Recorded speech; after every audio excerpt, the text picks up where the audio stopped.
बिस्मिल्लाहिर्रहमानिर्रहीम। आज की बात में हम बात करेंगे अशफाक साहब की बात है और एक ज़ाविया की बात है। तो अशफाक साहब का नज़रिया है जो इंसानियत का नज़रिया है, रूहानियत का नज़रिया है। एक दूसरा नज़रिया है जो आजकल गर्दिश कर रहा है कि 2 टके का नज़रिया है। मगर अशफाक साहब रूहानियत के हिसाब से, सूफियत के हिसाब से, तसव्वुफ़ के हिसाब से कहते हैं इंसान को कभी भी शर्मिंदा होने से बचाइए। इंसान की इज़्ज़त नफ्स होती है, चाहे वो किसी भी तबके से ताल्लुक़ रखता हो, अगर उसकी इज़्ज़त नफ्स को ठेस पहुँचेगी तो वो इंसान हो सके इस दुनिया से खुद ब खुद चला जाए और वो कुछ कर ले जो उसे नहीं करना था।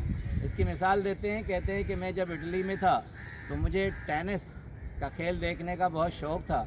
चूँकि हमारे मुल्क में बहुत ज़्यादा ये खेल नहीं खेला जाता, मगर इटली में बहुत ज़्यादा खेला जाता है। वहाँ कहते हैं एक टेनिस प्लेयर थी, बहुत मशहूर थी, नीना उसका नाम था। चूँकि वर्ल्ड चैम्पियन तो वो बन नहीं सकी थी, मगर इटली में बहुत बड़ा नाम था। नौजवान थी, चुस्त थी। मगर उसके मुकाबले में जो मैं खेल देखने गया, उसके मुकाबले में सेंटीना लोही थी। वो उम्र रसीदा थी, उससे उम्र में बड़ी थी, इतनी ज़्यादा चुस्त नहीं थी। अब हैरत की बात थी कि दोनों का मुकाबला हो रहा था। हालांकि हम यही समझ रहे थे कि नीना बहुत चुस्त है और वही जीत जाएगी। खेल शुरू हुआ तो आधे पौने घंटे के बाद हमें महसूस हुआ कि हम जो सोच रहे थे वो सोच गलत थी। जब खेल ख़त्म हुआ तो हैरत की बात हुई कि नीना जो इतनी बड़ी चुस्त थी और नौजवान थी, वो हार गई और सेंटीना लोही जीत गई। अब कहते हैं कि खेल में 2 तरफ होते हैं। जिस तरफ से वो नौजवान नीना थी, वो जब हार गई तो उसने गुस्से से अपनी रैकेट को ज़मीन से उछाला और पवेलियन की तरफ जाने लगी और ज़ोर ज़ोर से रोने लगी। कहते हैं ये मंज़र जब सेंटीना लोही ने देखा तो वो दौड़ कर आई और हज़ारों तमाशबीन थे जो तालियों की गूंज में उसे दाद दे रहे थे, मगर वो नीना की तरफ आई और उसे गले लगाया।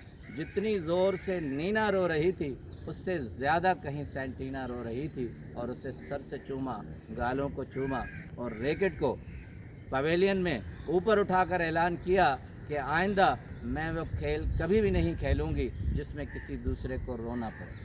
अब कहते हैं यही एहसास था कि दुनिया की कैमरा और अखबारात की नज़र उन दोनों पर पड़ी और बहुत धूम हुई और इस खबर का बहुत चर्चा हुआ। उसके बाद दोनों बहुत सहेलियाँ हुई और उसके दिल को जो ठेस पहुँची थी तो वो सुकून में तब्दील हो गई। वो जो फ़तह थी वो रूहानियत में तब्दील हो गई। और कहते हैं मेरे दिल पर यह असर पड़ा कि इंसान को कभी भी शर्मिंदा नहीं किया जाए। इंसान की एक ऐसी इज़्ज़त नफ्स होती है जो उसके अंदर पिनप रही होती है। हम अगर उस पर हाथ रखेंगे तो बंदा क्या, बंदे की ज़ात ख़त्म हो जाएगी। कहते हैं कि एक और वाक़या है, मैं थर गया था। मुल्क की मशहूर गुलकारा है माई भागी, मेरी बहन बनी हुई थी। हो सके नौजवान नस्ल को मालूम न हो, 1986 में वो डेथ हुई थी 57 ईयर्स में। और बहुत मशहूर उनका गाना था खड़ी नीम के नीचे। थर में डीपलो से आगे, मिट्टी से आगे डीपलो के बीच में उसका गांव है। कहते हैं हम जब गए थे तो उन्होंने नई नई भैंस ली थी और बहुत खुश थी माई भागी। तो उस भैंस का दूध हमें उसने पिलाया था और उनके घरों को, झोपड़ियों को चौरा कहते हैं, एक अलग सा चौरा उन्होंने हमें दिया था और हम वहाँ रिहाइश पजीर थे। कहते हैं चिलचिलाती हुई धूप थी, गर्मियों के दिन थे। मैं दोपहर को निकला था थर की सैर करने के लिए, घूमने के लिए।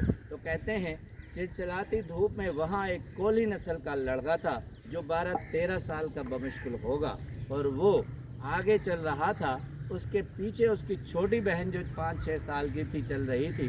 तो मुझे हैरानगी हुई कि छोटी बहन है, बच्ची है, वो तो आगे चलनी चाहिए, इसको पीछे चलना चाहिए कहीं खो न जाए। तो कहते हैं मजबूरन में आगे बढ़ा और उस बच्चे को मैंने कहा कि देखो बच्ची छोटी है, तुम्हारी बहन है, कौन है? कहा बहन है।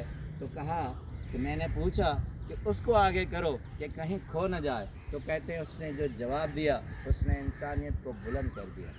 उस छोटे से बच्चे ने मुझे कहा कि देखें साहब, बात यह है कि धूप बहुत तेज़ है, मेरे सर को लग रही है, मेरे जिस्म को लग रही है, मेरा साया पीछे बहुत लंबा है और मेरी बहन जो है उस साए तले आ रही है, उससे धूप कम लगेगी। इंसान की अज़मत का ये तकाज़ा देखकर मुझे एहसास हुआ कि इंसान को कभी भी शर्मिंदा मत करें, उसकी इज़्ज़त नफ्स को कभी भी ठेस नहीं पहुँचे।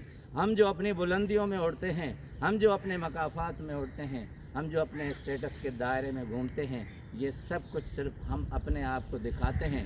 اصل جو خدمت ہوتی ہے، اصل جو محبت ہوتی ہے، وہ اپنے آپ کو جلا کر کسی اور کو روشنی دینے ہوتی ہے. آپ کا بہت بہت شکریہ.